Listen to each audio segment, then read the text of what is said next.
Ranger, Green Beret, sniper, UFC fighter, TV host, actor, business owner, survival expert, father, husband, proud Texan.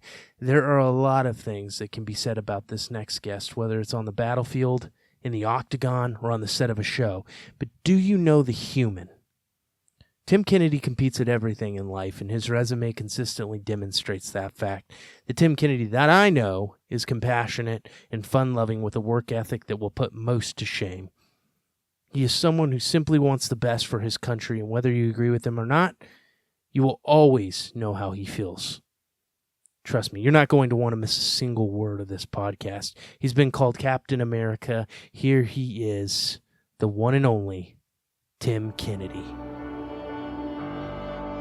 The Veterans Project is a comprehensive essay capturing the legacies of our warfighters, caregivers, and civilians who have stepped forward in defense of our patriotic principles in an effort to capture their stories and to never forget the staggering sacrifices of our nation's finest. This is the Veterans Project podcast, where our legacies are the mission. Here's your host, Tim K. Welcome to the Veterans Project podcast. My name is Tim K. I'm your host, as always. We've got the other Tim K here. He's pretty cool too. Tim Kennedy, hey, Special Forces sniper. Doing a lot of incredible work, bringing in new recruits as well, going out to Africa, doing crazy things all around the world.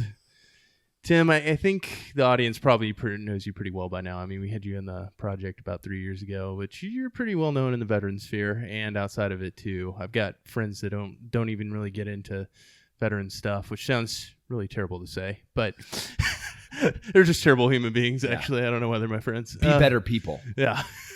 But they love, they've always, I've got a lot of friends who are into the UFC, and they've always loved you as a fighter. You were the guy that they got into. Yeah. I was, reckless abandon is how I always fought. Yeah. So that, I think that's just kind of, when people like would watch a fight or they'd watch me on TV, they're like, this dude's dumb. Like he has problems. What's wrong with him? Yeah. You know what's funny is so the first time I kind of got, I kind of knew who you were was I believe I was in Iraq. I was just coming back from Iraq, and I kind of just gotten in the UFC, and I saw your Fort Campbell fight for the troops. What year was that again? 2010? Yeah. Yeah. And I saw you, and you just pumped that crowd up so much. And I had just gotten into the UFC. Before, I thought it was a bunch of drunken street brawlers who weren't cutting it in boxing or something. And then I start seeing athletes like you. Yeah. Uriah Faber was another guy who I watched a lot. And, obviously saw John Jones fight, his first couple fights. So I'm like, oh, these guys are athletes now. Yeah. So Tim, can you, I want to kind of get into, obviously with the project, we get into the past a little bit and, want to kind of get in your track into the world. And I know it's probably a topic you're probably tired of, but, we need to kind of have a little background. So what led your path into Special Forces? Man, there was a myriad of perfect. Special Forces is changing now, for good and bad maybe, but what I knew about it was so my dad was a narcotics officer and of some note, and did some pretty amazing things. I saw that picture earlier. Yeah. Him stealing that plane back. Yeah, not stealing it back. That was a plane that they stole, that they flew to Central America and loaded with cocaine from a cartel of South America and flew it home to distribute to North American distributors who then they arrested. Wow. So undercovers. Yeah. Triple layer. I don't even know who I am anymore. So listening to my dad being in South America, working with, DEA 7th Group, that was the first time I'd ever heard of, wait, what are these military guys doing down there?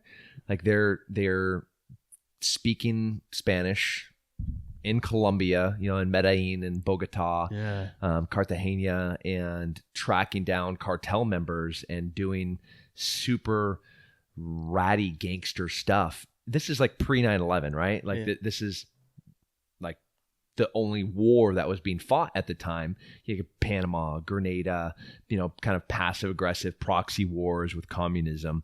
But this was like legit, no holds barred, violent war in South America. But there's no congressional war resolution, right? This is just military dudes being gangster. As like, and that was like, I had them on this pedestal of this is the epitome. Like this is the tip of any form of military realized. So then when 9/11 happened, that was a different period of my life where I was a total bag. And I love the way you tell this story, by the way. Yeah. When so honest. Yeah, but like nobody believes the level of tomfoolery that I was in, like the shenanigans of my life at this point, where there's like, when I say a few women were pregnant, literally a few different women were pregnant with my children. Wow. I thought I had AIDS. I'm in grad school. I come from like an incredibly successful family. I had every opportunity, and I'm looking at every chance to destroy any future I have. I was more concerned about like what pants I was wearing to what party and how fast I could pound a Goldschlager, and like hoping that at some party I'm at, some dude will get tough so that, because I'm a professional fighter at this time, so then I can scuff him up and look cool to the chicks. Like just such a shit bag. Like such the worst human ever. And then watching Americans looking out of a building and looking back inside that building and seeing them contemplate, do I burn alive or do I jump to my death? Right? And I'm sitting here, the epitome of humanness in Central Coast, California, working at a .com e-commerce, like bouncing between a beach house and a ranch, a vineyard, like what the? It's hard to even imagine you that way, though. It's hard for me to even imagine you that way now.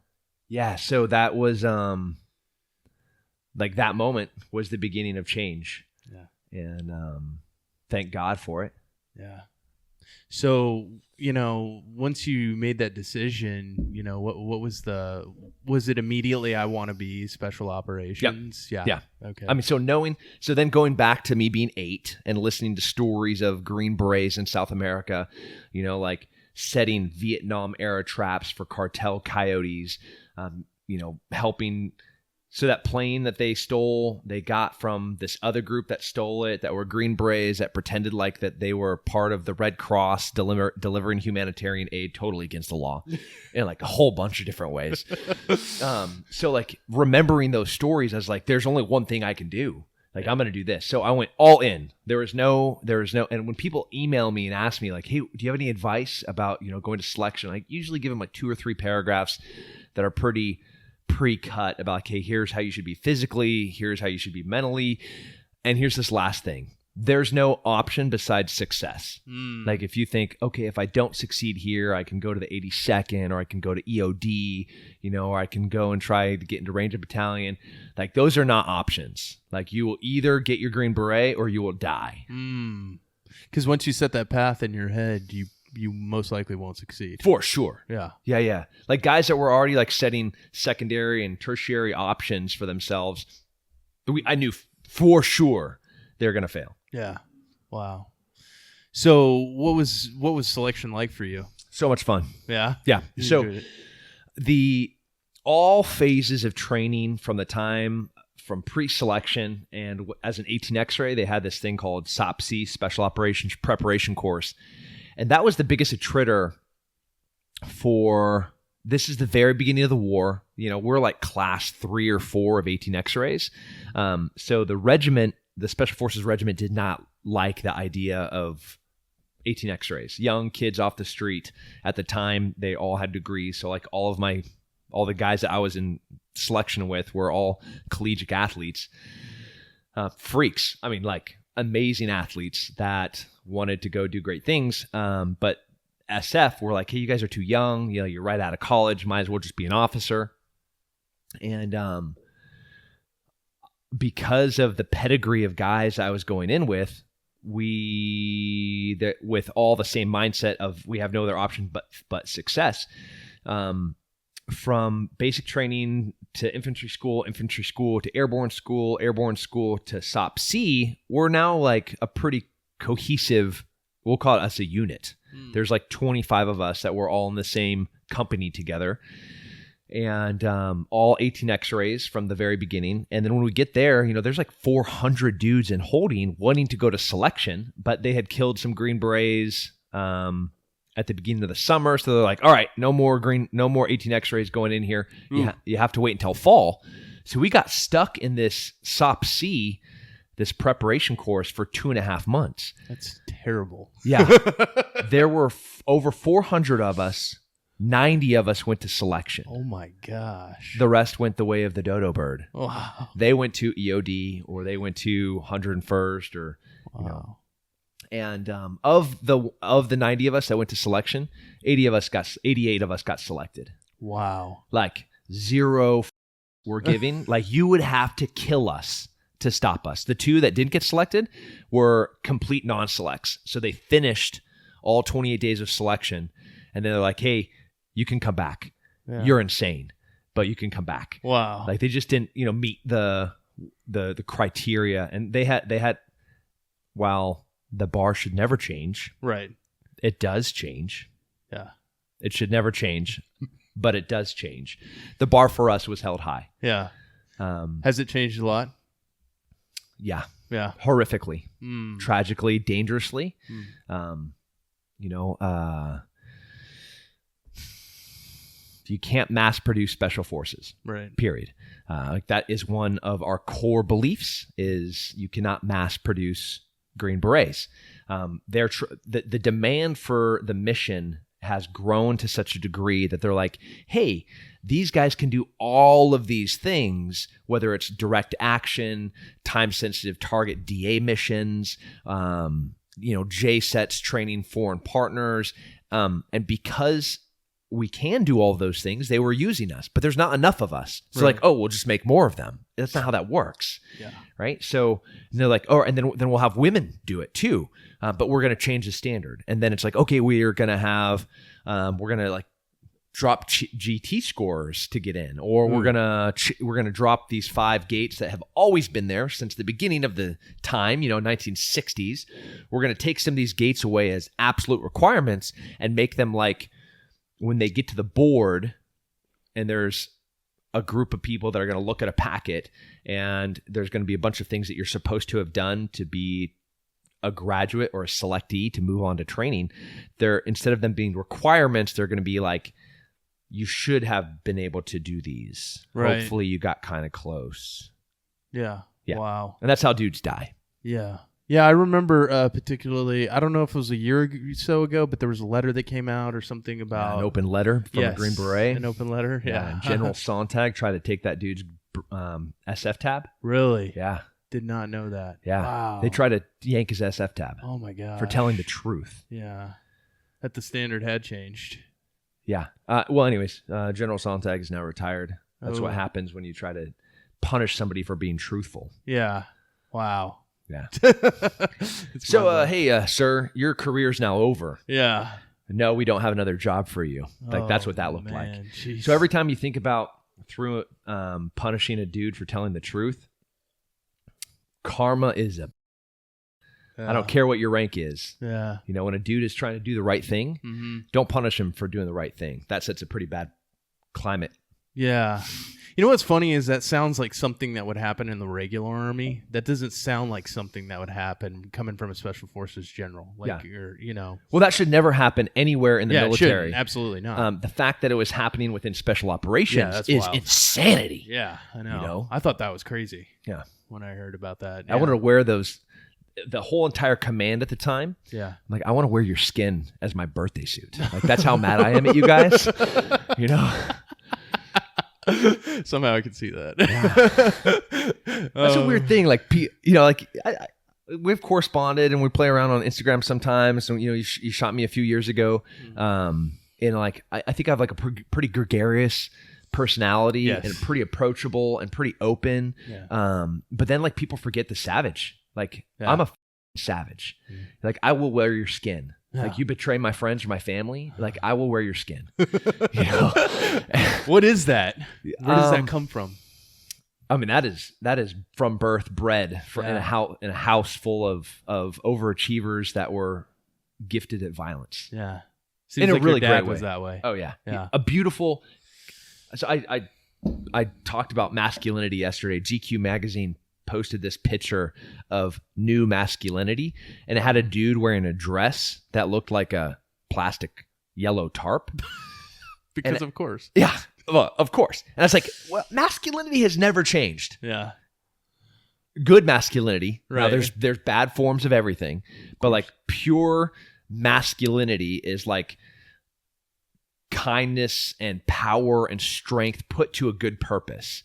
It's fearless truthfulness. It's like protection of the weak and fighting of evil and holding of doors and holding of chairs and, being a good father. And all things chivalrous. Yeah. Yeah. And while my dad was a powerful, strong, door kicking, I will shoot you in your face. If your dog tries to bite my partner, I'm going to murder it right in front of you. Yeah. Like true stories. The kindness, like he never laid a hand on me in anger ever, you know, like, I'm not saying he's perfect, but like my brother-in-laws, they have really set a standard for me about what it means to be a man and what masculinity looks like, and that bar is very high. That's awesome. So I just try to follow them. So what happened? Do you feel like, I mean, not to go back and harp on this too much, but what do you feel like happened when you were in those pre 9/11 days? What do you think led you that way? Being a shithead? Yeah.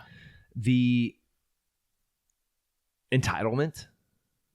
Yeah. I mean, you see entitlement in the veteran community, where you see a guy that like was a hard charger, a barrel-chested freedom fighter, and then he gets out and 2 years later he thinks he's entitled to like a free dinner at Sizzler and like 90% disability. You're like, get out of here, bro. Like free I remember at Sizzler. Like, wait, I don't get a free dinner here? Look at me, I'm a veteran, I got a beard. Like, hey, Black Rifle Coffee, I don't get free coffee. Like, no, man. What did you sign up for? You got like a cot? Yeah. A couple of meals, not even like 3. I think you always like you get 3 square meals and a bed. No, I never was promised any of that. Right. Like you can sleep on the ground and we'll give you an MRE a day. That's weird how that happens, because I feel like that must be just an extension of our culture, because with the World War II guys, that didn't happen. Oh, hell no. They didn't do that. I've interviewed now 12 to 15, guys from Bataan Death March veterans to Medal of Honor recipients and guys, and none of them are like that. No. And they were never like that. I don't know if it was like, oh, well, you're talking about, I remember Paul Merriman, a guy I covered who went to Iwo Jima, said to me, well, it was as simple as you look down the row and Bob got shot down over Sicily and Mike was in the Battle of the Bulge. So you start bragging about your stuff, they're going to be like, hey, nobody cares. We all went through this. Yeah. But we don't have that kind of checkmate in our culture, because there's only 2% of us that volunteered, really. Yeah. And I feel like that's become kind of an extension of the culture in a weird way. Yeah. I mean, what do you think? Well, I know entitlement in any form is an emasculating, horrible personality characteristic enabler. So if, regardless of what type of entitlement you are like aligning yourself with, whether it's like a veteran or welfare state or a spoiled rich little in California, like I was, all of those have similar negative like realizations, right? Like it's the same thing personified in different avenues. And so for me, it was like, I know what success looks like, but over here, like this is way easier. Right. Like the girls are easy, the college grades are easy, like the parties are easy, and like I deserve it all. Yeah. Right. Like I'm like one of the best athletes in the world, like I'm like a 4.0 student, like I deserve all of this. Yeah. Like, it's just entitlement. And I think entitlement can't coexist with humility. Right. And I had no humility. And so basing off of where you were there, could you have made it to the UFC without the military? I absolutely had the talent. Yeah. No, because I would be dead of AIDS. Yeah. Yeah. Oh, headed down the bad track. Yeah. No, like I had like a girl walk into my gym and be like, "Hey, we had this like party and there was like a bunch of, like girls in this room, and like one of the fighters that fought at this night, like he was part of this little orgy. And well, anyways, I have HIV and I'm trying to track down all my partners." And I was like, "Oh yeah, I remember you." Ooh. Yeah. Man. Cool. So I'm going to go ahead and have an AIDS test done every month for the next 2 years. Jeez. After that. And Wow. that was like at the same time that I had 3 women pregnant. Wow, man. So Dum. Yeah. Fun stories. I don't even know where to take it from there. The usual time with Tim Kennedy. I don't even know where to go from that statement. Yeah. So you make it through selection. You're on a different path. You've cut a different path in your life, and you make it to your units. What was that first tour of? It was to Iraq, right? Yep. What was that first tour like? Man, so I had not changed as much as I should have, first of all. I think my whole entire life, it's just all of these instances of like, oh yeah, you had all of the opportunity, but yet again, you're just super stupid. It's like, oh, look at this. You could do this remarkable, incredible thing. No, but you're dumb. That's right. You're going to make bad decisions. So it's the same thing, like I'm a first go through every stage of the Q course. I skip most of language school. I test out, get to go to a specialty unit right away. Like a hostage rescue. Cool. Super cool unit. And the deployment was part of a bigger mission to try and track Zarqawi and catch Zarqawi, and capture him. So this task force was built with a bunch of different special mission units, and I'm the youngest, most newly enlisted, and second 18 X-ray ever to be part of this unit, and the only one in this whole entire task force. And sounds slightly terrifying. Yes. Yep. And cool. Yeah. Could be really cool. Yeah. If, like, for example, things like this came out of my mouth. Roger, Team Sergeant, that's a great idea. I'll do that. Or I will for sure check the headspace and timing on the mod deuce because that's what you told me to do. Inversely, things that came out of my mouth might sound something like this. What are you talking about? I should be the one in the door because I'm the fastest and the strongest and the best. Oh, man. Yeah, that's a good one, right? That doesn't sound like that would last long. No, that's, yeah. Or, what do you mean we lost an aircraft and you have to change up the load plan and you're going to push me off and make me QRF? I'm the one that should be the first through the door because I am the best. Yeah, there's another one, right? No, these are real things that I said. I don't know why you're laughing at me. Sorry. Yeah, so that didn't go well. Anyway, so that deployment ended up going perfect. Yeah. We all came back. We killed a bunch of bad dudes, to include Zarqawi. The task force did. It's not like I'm like talking to JTAC. All right, go ahead and drop that bomb on Zarqawi. Yeah, get him. Or hey, Chris Kyle, do you get that guy? Yeah, good job, Chris. You're like he was part of the task force. Wow, did not know that. So let's revisit that. I was like the most lowliest person in the whole, the whole entire company. And at the end of this, like, we did 200 and something TST targets, like time sensitive targets, DA'd like 1,000 buildings or so. It was crazy. Jeez. all in this one task force deployment. And this is 05, right? And my team sergeant's like, and that is just a testament to how incredible everyone else besides me was. Because when I got back, he's like, this is what's going to happen. You're going to go to Ranger School and you're going to graduate, honor graduate, or you don't even get to come back to this team. Wow. And by this team, I mean this company. Like, you're going to have to go find a different job somewhere else in special forces, and I don't care where that is. Oh, wow. And between the time I see you now and the time that you graduate as honor graduate, you better like grow up. And and then he said some other not nice things, but like you get the general the direction of that conversation. That was a fiery conversation. Yeah, I think they have like counseling. Like, as a senior non-commissioned officer, I should know. Like, there's like forms that you're supposed to counsel people like periodically. Yeah. I don't know what those are. And and that was also not the special forces world that I grew up in. It was a refiner's fire. Yeah. Beat you into the ground. Yeah, and I was like a really bad piece of metal, so you had to beat it a lot more. Like an extra dumb one. You're like, I'm gonna put more heat on this, and then I'm gonna hit it more, and then I'm gonna put more heat on it, and then I'm gonna hit it more, and it's still not working. Yeah. So I'm gonna go ahead and do that again. Wow. Yeah. Was that your favorite deployment out of the deployments? Man, you did? No. What was your favorite? Afghanistan was super cool. I seem to remember that one. Yeah, I mean, I remember a certain gunfight. Yeah, no, there were a bunch of great ones, and the reason it was great was because I went over there as a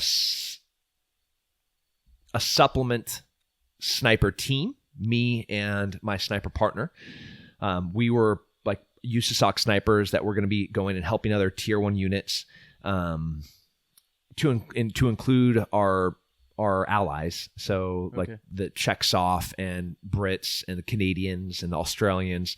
So like if they had, like if their special mission unit was going to go and do something and they wanted, we were like a asset that they could ask for. Gotcha.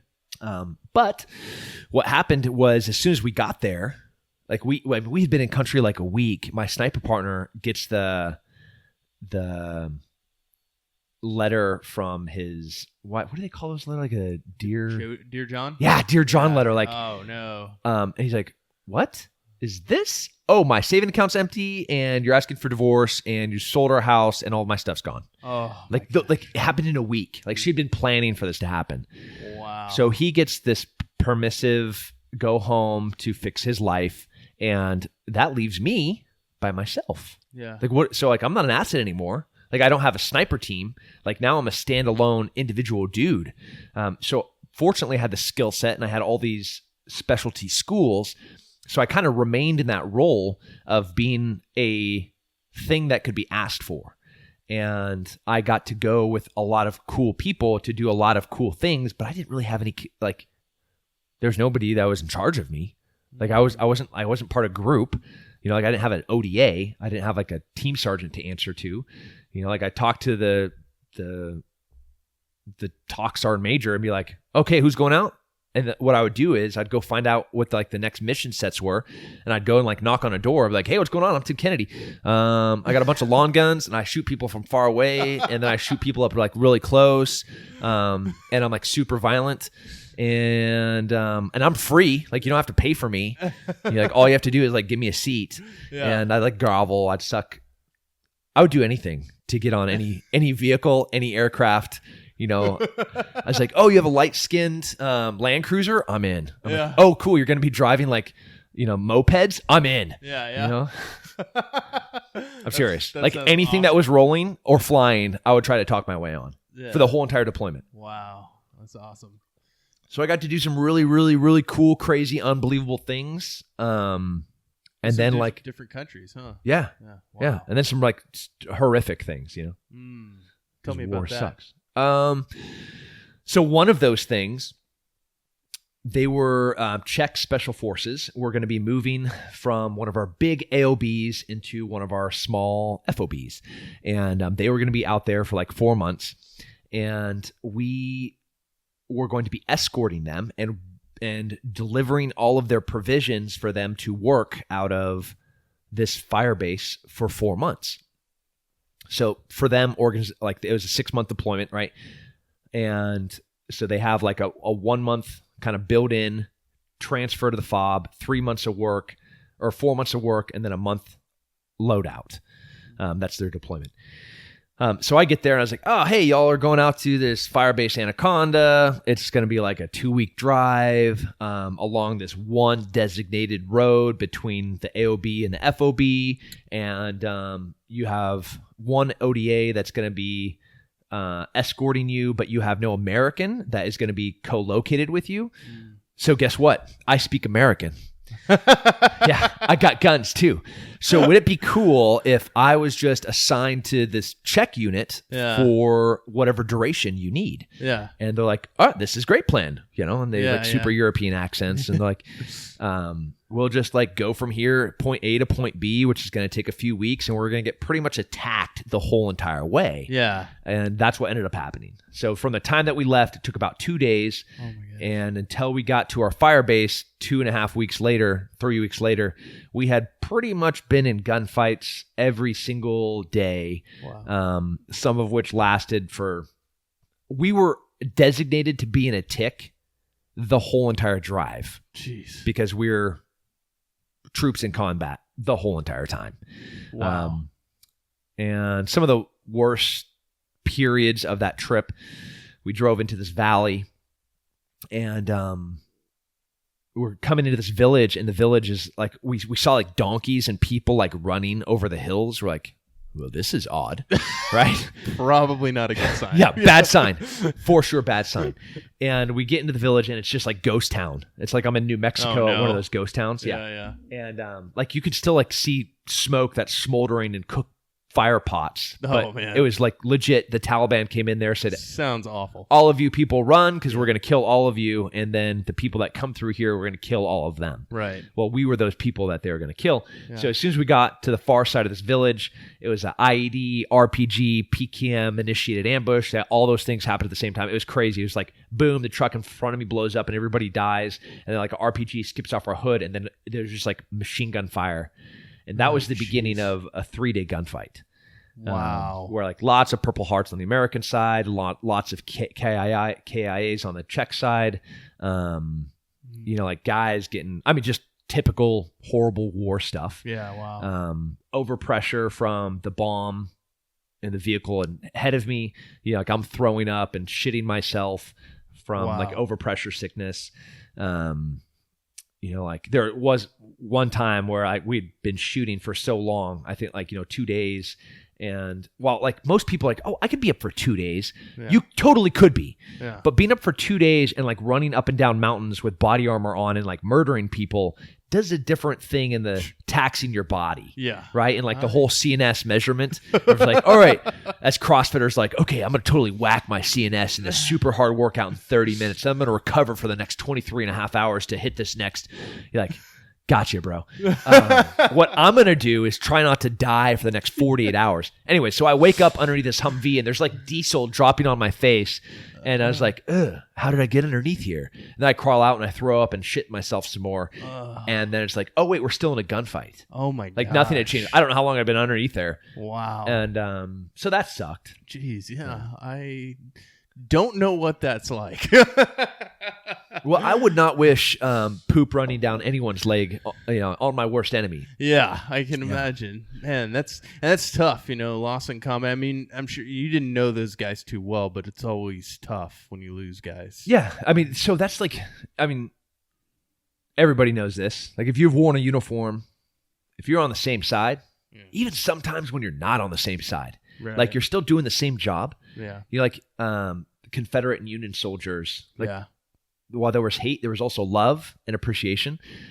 Just like in World War II, like on Christmas Day, you see those pictures where like Germans and Americans were like having coffee today together. They're like, do you want, like, I don't want to fight today. Yeah. Like it's Christmas. They're singing like carols back and forth over the line. Yeah. Tomorrow we're going to go back to killing each other, but there's a mutual respect here. Right. But even more so like allies where, I know those guys would jump on a grenade for me. Yeah. And to this day, I'm still friends with a whole bunch of those Czech soft guys. Wow. I've been back to Olomouc and Prague on human intelligence and counter human trafficking missions. Yeah. And seeing those guys and be like, "What you doing, dude? I remember you. You were missing a portion of your ball. Do you remember that?" He's like, "Yeah, some shrapnel got in my ball and it swelled up to the size of a softball." I'm like, "I remember that. It was so gross." Like I never wanted to think about that. Why did you bring that up? Tim Kennedy, you have no interesting stories. Like, man, we only get one life. Yeah. You're living it richly, man. That's right. Yeah. Man. So you go from there, in that tour of Afghanistan, obviously sounded pretty tough. And you come back and, did you have any time to decompress or? Nope. No? No. You're back at it right away. Yep. I mean, I think I'd been back like 2 weeks and they're like, "Hey, you got to go down to Trinidad. There's like some terrorist cells and the president's going to be going down there for not Conference of America. Yeah, Conference of Americas.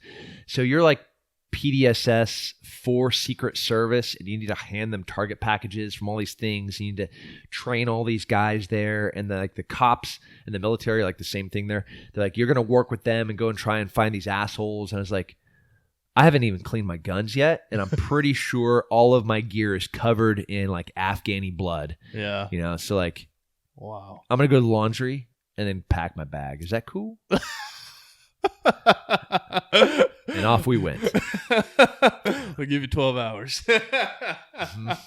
Wow, man. So, but you and I have talked about this before, with you and, PTSD and the fact that, you move on. Yeah. And you've been able to do that. Because man, that's a stressful deployment. I mean, but it's what you expect to go on special operations side, but still you can never prepare yourself for that level of trauma. So how do you move past that? Because a lot of people listening to this, are stuck in those ruts, and they're in that space where they're really struggling. How have you managed? So post-traumatic, right? Trauma is anything. Like I have a friend that's an entrepreneur. His company almost went bankrupt a couple of times. And he's like, "Dude, I think I have like post-traumatic stress from that." Like talking to you, I feel horrible even saying that, knowing I was like, well, first of all, shut your face. Yeah. I get what you're saying 100%. And like, that is legitimate trauma, and everybody's levels of the amount of trauma that they can handle are different.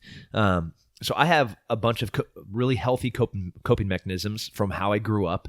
A really close family, well educated. I'm very healthy. I don't drink. I don't smoke. Like I'm an athlete. Growing up in a very high stress world with my dad and my mom, getting really used to seeing healthy ways of dealing with extreme external stress.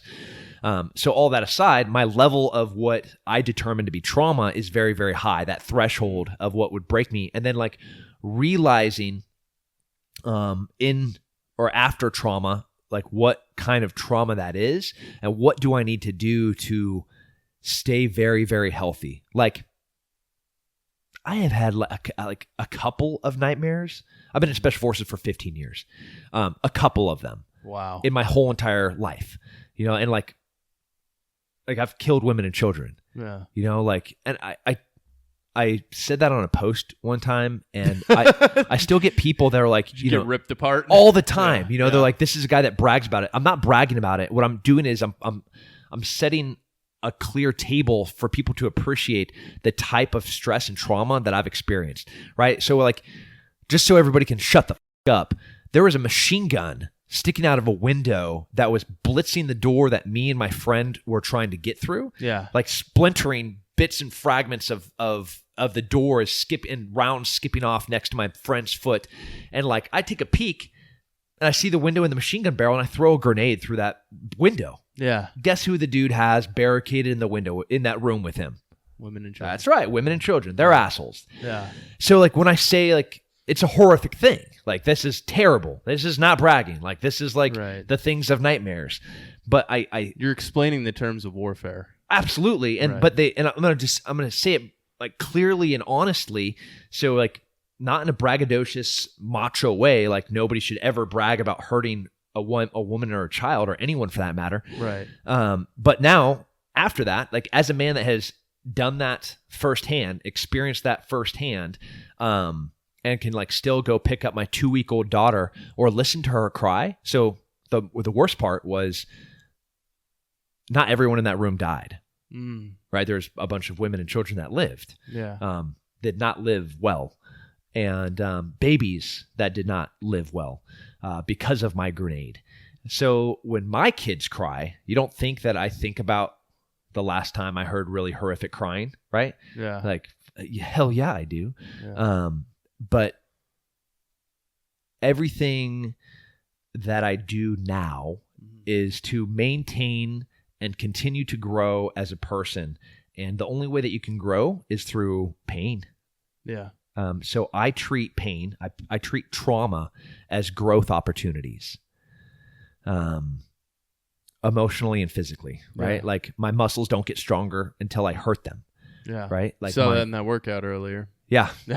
Right? A lot of pain. A lot of pain. Yeah. And you see me in between those rounds. I'm hammering this bag, and like I sit down and I'm like, oh, that hurt. Yeah. Cool. I'm gonna go ahead and get up and do some more of that.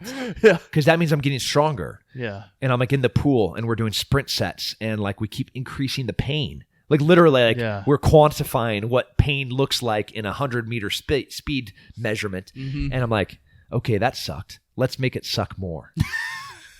The scientific measuring of that and then absorption of that pain. So then how do you apply that to your soul and your mind mentally? I don't know how to quantify it, but I know it exists. Right. You know, there's a whole thing about that. I've been thinking about that a lot with the trauma that I've seen in the last few years of doing this project. But the guys that I've noticed that have gotten over it and done the best have been our World War II veterans. And I think that it has to do with that hard lifestyle. They grew up like you. You grew up in a hard life. Yeah. Like your parents did not baby you. No. They set you on a path for success. And you grew up in a very stable home. Most of these World War II guys did. They grew up in these stable homes. They, milking 60 cows before 5 a.m., at 6 years old. They have these hard lives. And so, I had Woody tell me, the Medal of Honor recipient from Iwo Jima, he took out 8 pillboxes by himself at 18 years old with a flamethrower. And you're salivating. Yeah. It's weird. I love it, though. Yeah. But he did that, and he said, I had 6 or 7 of my brothers and sisters die before I was 12 years old. Yeah. And my dad died in the field. He had a heart attack, when I was 12. From working. Yeah, from working.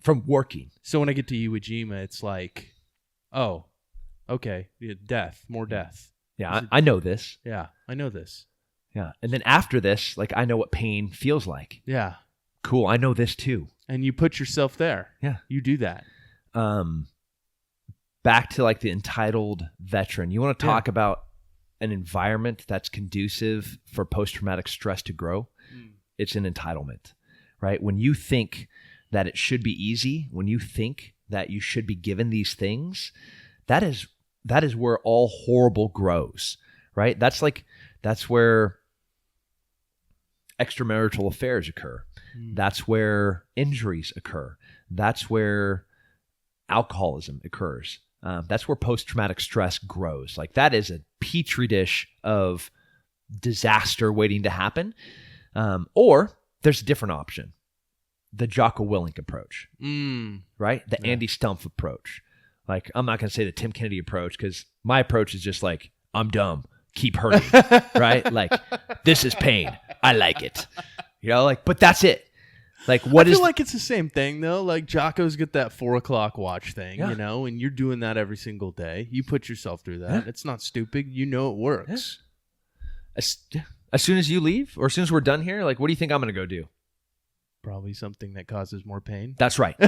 That's right. We have about... I'm learning very quickly. See, you're smart. That's the difference between us. No. Let's go shoot some bow until like my shoulder gives out. Yeah. Until I lose light, and my son, who will be out there shooting with me, will be like, Daddy, we're done. Like, you're not done, boy. I'm just kidding. 500 more shots.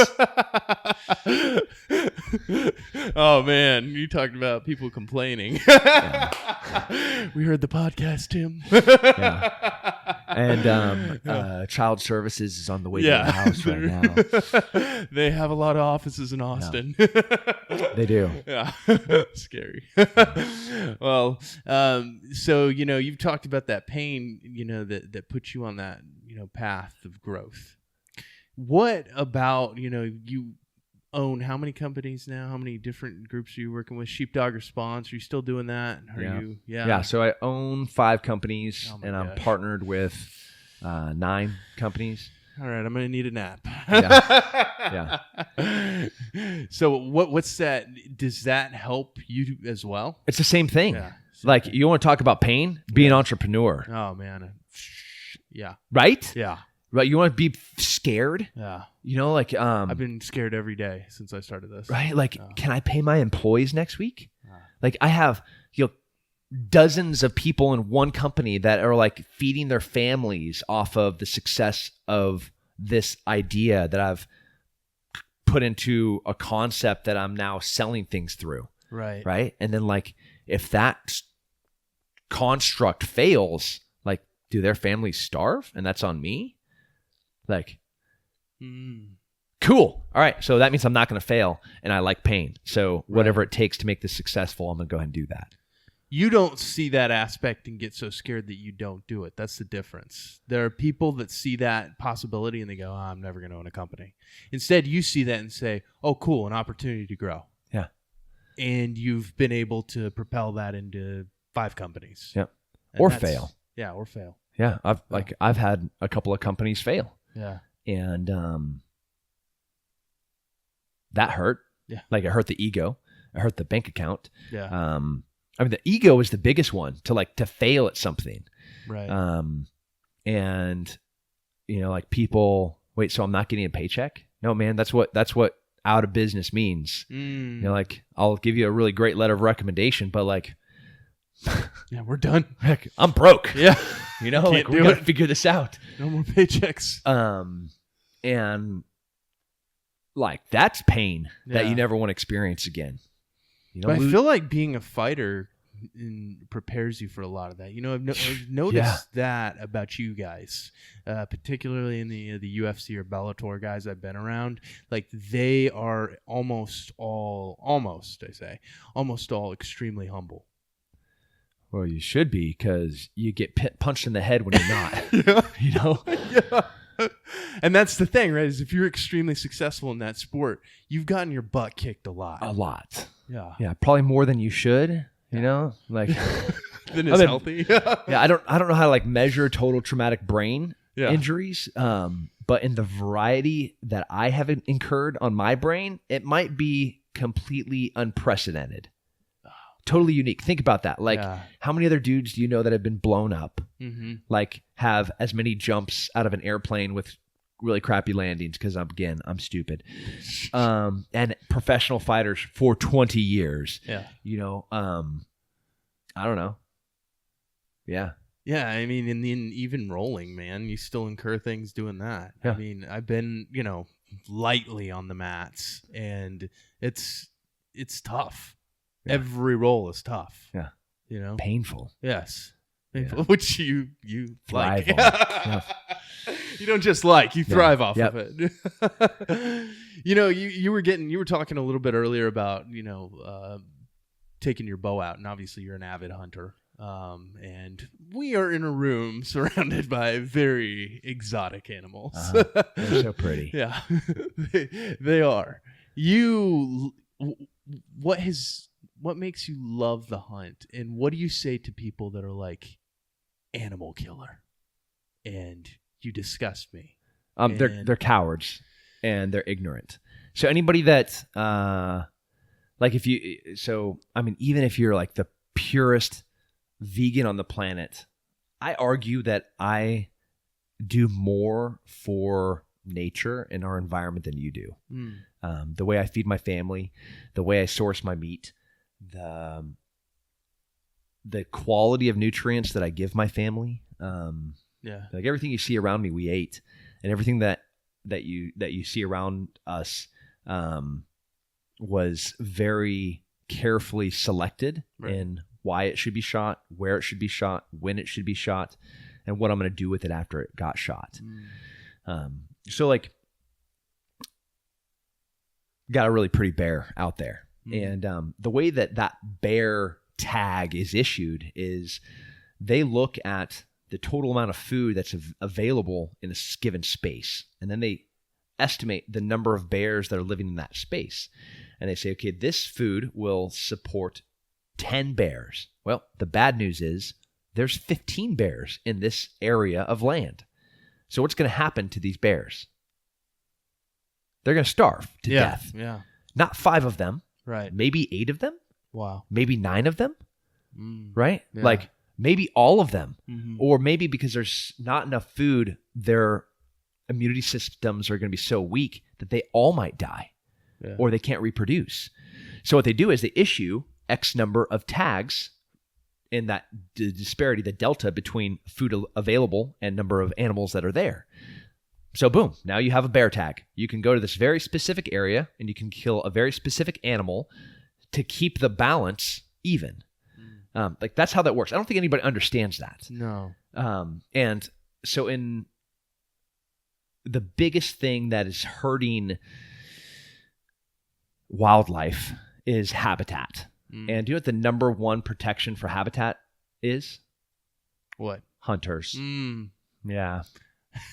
Yeah. We spend more money protecting habitat. Like Ducks Unlimited does more things to protect wildlife habitat than anyone else on the planet. Yeah. Number 2, Safari Club. Wow. Like think about that. Yeah. Like the people that are demonized the most in like every single stupid tweet, it's because they're ignorant first and foremost. Like they're just ignorant. They don't understand and they don't want to take the time to learn. Right. I love hunting because it's painful. Yeah. That's like, there we go. Big surprise. More pain. Yeah, more pain. Like if you do something wrong, you don't get to eat. Right. Right? Like if you don't do tradecraft properly, if you didn't do the right preparation, if you didn't do all of the proper things leading up to that moment, and there are millions of little decisions, then you're going to fail. Yeah. And that with that failure comes humility. Like, do you know how much it stinks to have to text dudes like Andy Stumpf and be like, yeah, man, I got skunked on my hunt today. You know? And he's like, ha, you're so horrible. You're just the worst hunter ever. I'm humiliated to call you my friend. Please never call me again, Tim. You know? But you do see that. You see guys coming back empty. Yeah. It happens. It does happen. Yeah. Sometimes it's not. Luck has a play with it. It also has to do with skill. Like, do you see Cameron Haynes coming back empty-handed? I don't think so. Not very often. Yeah. Right? Right. Like that guy, I hate him. You know. Guys like him and John Dudley, you hardly ever see those guys. I mean, you don't really see them come back empty. Yeah. No, I hope they have leprosy because they're just so good. It's annoying. Yeah. Or something else that's degenerative that they'll like have a lot of horrible signs from and slowly die. So, but talk about that because people do not understand that, those dollars do go towards conservation. Not those dollars. One of the greatest examples of it, there was a rhino in Texas in a high fence ranch, and the rhino, a male, was post-production age. I mean, it was not making any more sperm. Right. Like it could not have any more babies. It is a done rhino. And now it is at a point where its weight, like it's going to die of old age in a painful old rhino way. Right. That rhino is worth like $100,000 in hunter money. Right. Now, of that $100,000, all of it was going to go to habitat preservation in the natural indigenous area of where those animals existed. Wow. All of it. But because somebody found out that a hunter was going to shoot a rhino and was going to pay this exorbitant amount of money, he was immediately demonized. Even though it's the kindest thing to do to the animal, it's the best thing to do to protect the animals, all the other animals of the like to protect all other rhinos. Like this is the best case situation of how to protect a rhino population, an animal that is on its way to being extinct. because of habitat. And then you have somebody that's going to come in and pretty much donate $100,000 for habitat protection. But instead, we're just going to be like, oh my gosh, this guy's so horrible. Let's dox him online and find out where he works and make him close down his office. And you're just like, oh, imagine that. A bunch of ignorant, alarmist assholes that just don't know anything and have their panties all the way up their butts. All the way. All the way. Yeah. Deep. So, you seem pretty concerned with the culture nowadays, with how it is. What's your most major concern with what you see nowadays? I think the outrage culture is the thing that's like the most dangerous thing, because outrage culture prevents people from talking, right? It means that you can create this world that this vacuum of a world where, so I can pick up my phone, right? I can unfollow all the people that don't align with me politically. I can unfollow all the people that say things that might trigger me. So then I create this false world of only ideas that I agree with. How is that a good plan? Yeah. Right? Right. Where there's nothing different or challenging about my views, whether it's political, religious, environmental, like every single possible issue that is a trigger issue these days, you can create a vacuum to live in. Then anytime you come across something that is different, you just feed off the same regurgitated information from the vacuum that you're living in to be outraged about something that exists outside of your pathetic, tiny little vacuum. That's very dangerous. It's like if you open like my Twitter right now, like I follow everybody. Yeah. Like almost like want you to look, be like, you follow the NAACP? Like, yes, I do. Like you follow the ACLU? Like, yes, I do. Like why is your number one news source NPR? I'm like, and Al Jazeera. Yeah. Well, because they're different than my views. Yeah. That's why. Because they challenge my views. Because it makes me take a pause and like, why would this person believe this? Then why would I believe something that's different? And then it makes me have to evaluate all of my beliefs. And they're just beliefs, they're opinions. Right. Right? Like how difficult is it nowadays to find real fact? Oh, yeah. You Google it? So hard. Yeah. That's what you do? Yeah. Yeah. You get this objective. Tim, that's all fact, though. Yeah. Nobody at Google is biased. No, nobody. Yeah. No. It's a completely open source fact checker. Google is. Yeah, without a doubt. So the ability to find truth is almost impossible now. Right. So now we're just going off opinion and belief, and those opinions and beliefs are in this microcosm. Yeah. This micro world that you created. Right. That is false. Right. Interesting. It's dangerous. Yeah, it is dangerous. And what's funny is the more, you get into that, it's like, someone else's opinion has to be right.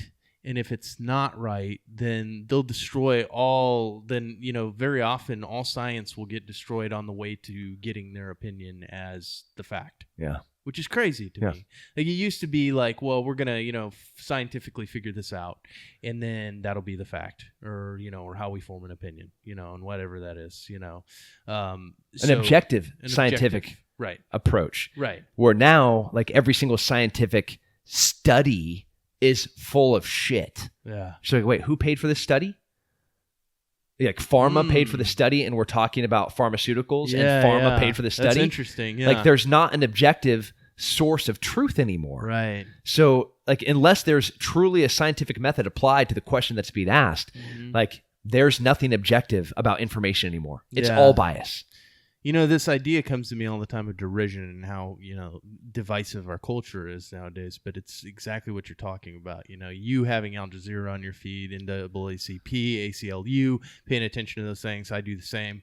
I think like, everybody wants to shut themselves into that little world, but you cannot change anything about the divide if you're not willing to understand, at least understand. I'm not saying agree with, but at least understand the other side. Absolutely. Yeah. Like I now there's some instances where like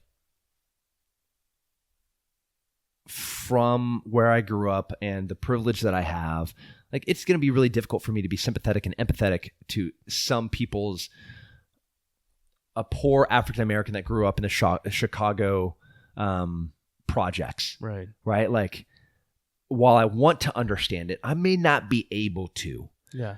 But I'm gonna sure as shit try my hardest to try. Right. Right. Then we get into a problem space where we tell somebody that you can't even try. Yeah.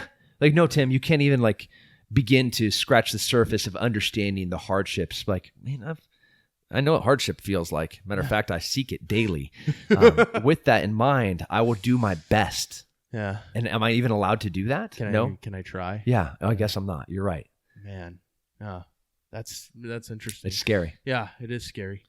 What are your, biggest goals now with what you're doing? What is the goal of, I know that obviously owning 5 companies, being partnered with different groups, today we saw Roca, we were out there working out at that gym. Yeah. What are all these goals built towards? Yeah, they're all for a direction. I'm trying to build a group to positively affect change in what I have fought for. So my sanity kind of rests on this idea that we are beautiful American people. Yeah. Right. Which is a kind of scary thing right now because we're in a period of time where portions of our society and our culture is trying to demonize who we are and where we came from. Like, America is bad. It's always been bad. Our origin is bad and our purpose is bad. Let's try this other thing. I believe we're good. I believe that we have always, while we're not perfect, we have always tried to do good, like stopping fascism, stopping communism, stopping socialism. You're like torturing and burning people alive and gassing people in the millions. Like, we're going to have to step in on this. Yeah. And because I believe that, the belief that we're a good, great country, I'm building this, whatever this is, so that I can leverage it to affect positive change. Right. So I can grow the next generation of Green Berets and Navy SEALs and Rangers.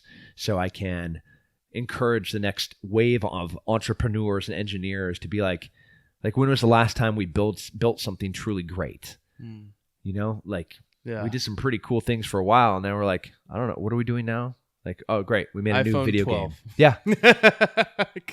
Now that's made in China. Yeah. You know? And then Apple bows to China. And like, you heard about this? The Hong Kong app? So this is frightening. No, I haven't heard. No. So there's an app on the Apple Store that was enabling the Hong Kong protesters, pro-capitalist, pro-republic democracy protesters to track where kind of the military and the police were. So the Chinese government went to Apple and said, hey, remove this app because the protesters are using it to assemble. Well, okay. Assembling is really important in our Constitution. Big time. Yeah, super important. So China was literally telling Apple that there's a group of freedom-loving people that are trying to assemble, and we want you to remove their ability to do it. And Apple did that. They removed the app. So we're in a really scary time where we are caving and bowing to everything. When money prevails over freedom, that's a massive issue. Yeah. Yeah. Greedy. Yeah. When politicians realize that they can promise free in exchange for their continuance to serve the people, right? Then freedom's lost. Yeah. The career of that. Yeah, very true. So, I often think about your career as a fighter in what you did in the UFC, because that was where I first saw you. Yeah. Do you miss it at all? Do you miss being out there and having the crowd and the lights and stepping into the octagon and 1-on-1? Yeah, yes and no. Fighting is a really selfish thing. It feels really good to have your hand raised. It feels really good to get this knockout. In the preparation up to that moment, it's all about you. Like how much you're sleeping, how much you're eating, how often you're training. And that is sounds really hard on a family. Yeah. Yeah. And a soul, I think. Back to entitled, like when you're, I was the number 2 fighter on the planet fighting for world titles. Yeah. There is like this, I deserve to have this time to train, or I deserve to have like this level of coaching, and I deserve to, and none of that's true. It's all false.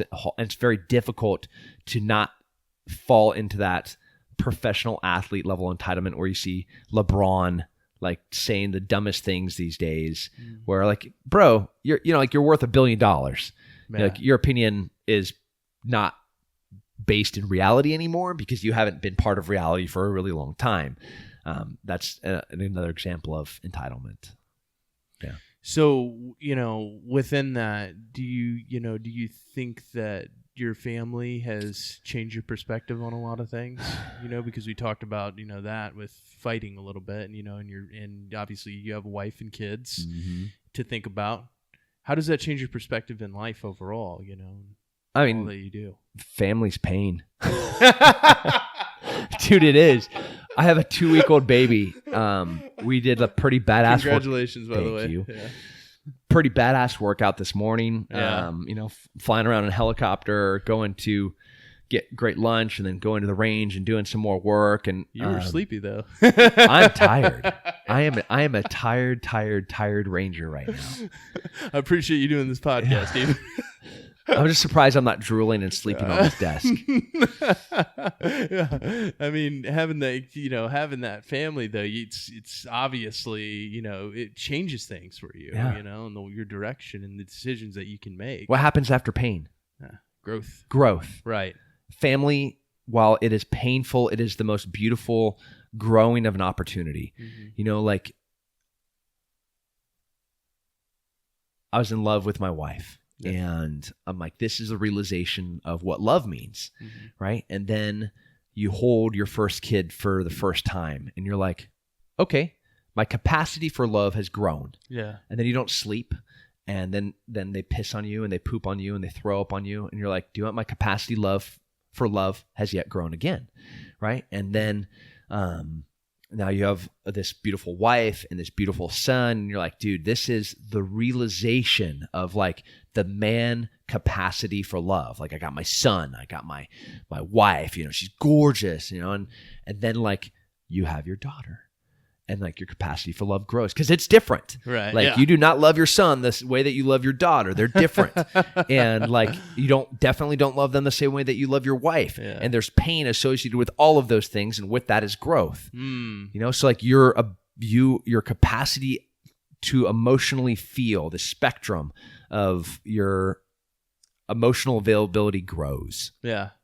What do you want to see most from your kids as they grow? What are the things that Tim Kennedy wants imparted on his children, and what would be the things that you're most proud of and seeing in them? That they make this place a better place. Yeah. Like I think that's it. Yeah. Like I hope I make this place a better place. Yeah. Like everything that I'm trying to leverage, all of these things that I'm doing is ultimately to make this place a better place. I think you're doing all right so far. Well, I honestly think I'm just getting started, and I think they might even do more than I have done. Like I think I've done more than my dad did. Yeah. And then like my grandpa was a World War II greatest generation, lived through the Depression. Like I think that my dad did more than my grandpa did. Yeah. Like we can just keep going. Right. And I think we're just going to keep doing that. Yeah. Wow. What is that, in decision making, going into, your job, going into your positions with your businesses and all that, how has that affected, coming from your father and having that grandfather, how much has it affected your path and what you're doing now? They are the bar that I measure myself against. Yeah. My grandpa, My uncles, also incredible human beings, men. My dad, my brother, like my brothers, they're all just like, it sucks because they don't compare me to them, but I compare me to them. Like, and the world doesn't know who these men are, but I know who they are, and I know what they do, and I compare myself to them. Not in a dangerous way, or where I'm like always evaluating, like, but in like, I know what success looks like. I know from my brother Chad what being an amazing father looks like. And I know from my brother Nick what it looks like to be a selfless civic servant. And then I know from my brother Justin what it looks like to be a true Christian. And like, I want to be better than them in all of those things. So competitive. I know. I'm going to be a better Christian than you. Is that possible? I'm going to be a better father. How do I find more pain at being a dad? Cool. I'm sure you can find it if you want to. That's interesting because my faith as a Christian has kept me grounded in what I do, and where I move with this project, I see it as an active testimony in my life. But what's that thing that gives you the most stability in your position and where you're at in your life now? What does that for you? Fear, pain, family, and God. Yeah, all that. Together. Yeah. And, as we kind of wrap this up, I want to know, I've been asking everybody this, but what do you want the world to view Tim Kennedy as? Like, what's your legacy? What do you want to look back on one day and realize that you accomplished the most? I know that's a kind of a broad one. Yeah. I want people to look at what I have done or what I'm doing and be able to, without a doubt, there was a moment in their life where they had a choice, and that choice was to do a hard right or an easy wrong, and they chose a hard right, and I influenced that somehow. Yeah. Where it's like, okay, I could vote for somebody that's promising me to give me a welfare check for $100 a month, and that sounds great. Or I could vote for this guy that is promising me nothing, but my success is going to be on my shoulders alone. I'll take that option. Where somebody is waking up in the morning and they look at their alarm clock and they're like, do I hit snooze or do I get up and go for a run? And they get up and go for a run. Like, not consciously. It's not like they're laying in bed and they're like, okay, Tim Kennedy would go for a run. But somewhere in there, they remembered, you need to make an app. Yeah. They saw my hands dripping with blood and calloused, and they saw the scars on my face, and they saw, the pain in my eyes from the things that I've done and seen. And they're like, I'm just going to go ahead and go to my kid's soccer practice instead of sitting on the couch to watch this football game. Because that's the better thing to do. Right. Even though those choices are much harder to make. Yeah. Often. Yeah. But that's what our country was built off of. Yes, it was. Yeah, that's right. Tim's going to go now run through the yard in a Speedo with an American flag behind him, cannons blowing in the background, and bald eagles flying overhead. I have all of those things but the bald eagles. I don't know where to get those. I do. You're just not legally allowed to own them. Oh, yeah. I have looked into it. I believe that. Yeah. Well, Tim, I appreciate you coming on, man. Absolutely. Really, it's been a while. Yep. But, too long. Yeah, too long, man. Thanks for coming on. And thanks again for being on. Everybody listening to the podcast, don't forget our legacies are the mission. Don't forget to rate, review, subscribe to the podcast, and keep listening. Boom. This has been the Veterans Project Podcast with our founder, Tim Kay. Check us out at www.thevetsproject.com, on Instagram at The Veterans Project, Facebook, The Veterans Project, and Twitter at Project_Veteran. Thanks for listening, and don't forget, our legacies are the mission.